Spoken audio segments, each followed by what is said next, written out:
Okay, so when you think of Egypt, what's the first thing that pops into your head? Probably the pyramids, right? Maybe some golden pharaohs. But today, we're going to jump in a time machine and go on a totally different kind of journey. We're heading back 1,200 years to an Egypt you have probably never even imagined. So I want you to challenge that image in your head. What if those great pyramids, the icons of ancient history, didn't look like sandy, weathered monuments at all? What if they looked completely different? Because back in the year 825, they were different.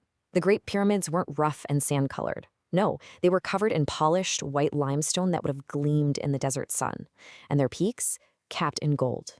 They weren't seen as ancient relics, they were still these magnificent, shining wonders on the horizon. So let's start with this vision of a gleaming white past. It really sets the stage for this whole other world that was unfolding just beyond the shadows of these incredible monuments.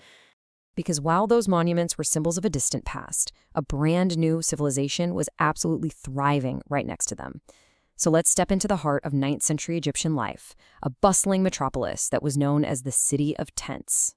Now, the capital of Egypt wasn't Cairo. In fact, Cairo hadn't even been founded yet. The real center of power, of trade, of culture, it was a city called Fustat. And its name literally means encampment, which is a cool little nod to its origins as an Arab military camp that had just exploded into a massive city. And life inside Fustat? Well, it was dense. Just try to picture it. Chaotic, narrow streets, just teeming with people, all packed between these multi-story high-rises made of red brick. It was a true melting pot, a place where native Coptic Christians lived and worked right alongside Arab settlers. It was this vibrant hub for art and industry.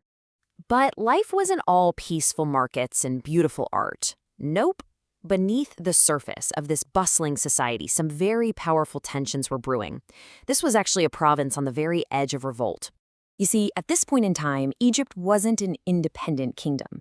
It was a super wealthy province of the huge Abbasid Caliphate, and it was ruled from hundreds of miles away in Baghdad. Governors were sent in to manage the Nile's incredible riches, but their long-distance control was starting to get a little shaky. And here is how that tension just exploded. The Caliphate demanded heavy, heavy taxes to fund its empire. This pushed the local Coptic population to a breaking point, and it sparked these desperate rebellions called the Bashmirian Revolts. Suddenly, the lush, green marshes of the Nile Delta became a brutal battlefield. It was a huge sign of the deep cracks forming in Abbasid rule. Now, amidst all this change and all this conflict, the silent shadows of the pharaohs were still looming over everything. But how did the people of this new era actually view these ancient monuments in their backyard? I mean, take the Great Sphinx. To us, it's one of the most famous statues in the entire world. But what was it to a merchant or a farmer who was living there back in 825 AD? Well, it definitely wasn't a tourist attraction, that's for sure. To them, it was an enigma.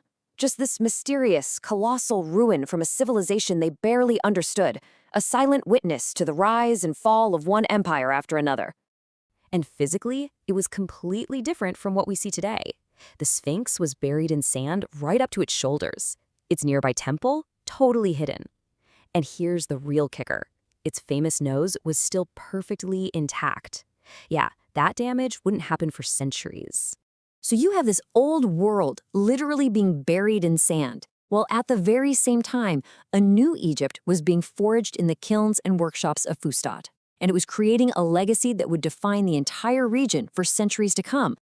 This was a period of incredible innovation. In Fustat, artisans perfected this stunning type of pottery called lusterware, which shimmered with a metallic sheen. It almost looked like magic. But the changes ran much deeper than art. A profound cultural shift was underway, as the ancient Coptic language was slowly replaced by Arabic, and Islam began laying the religious foundations for the Egypt that was to come. And you can really see how it all connects to today. From our starting point in 8285, the city of Cairo is founded just over a century later. Then, much, much later, in the 1300s, an earthquake finally strips the pyramids of that gleaming white casing, creating the rough look we see now. Each step just goes to show how modern Egypt was built on these incredible and often forgotten layers of history. It's a really powerful reminder that history is always in motion, and the world we see as so permanent is, well, it's anything but. It leaves us with a pretty fascinating question.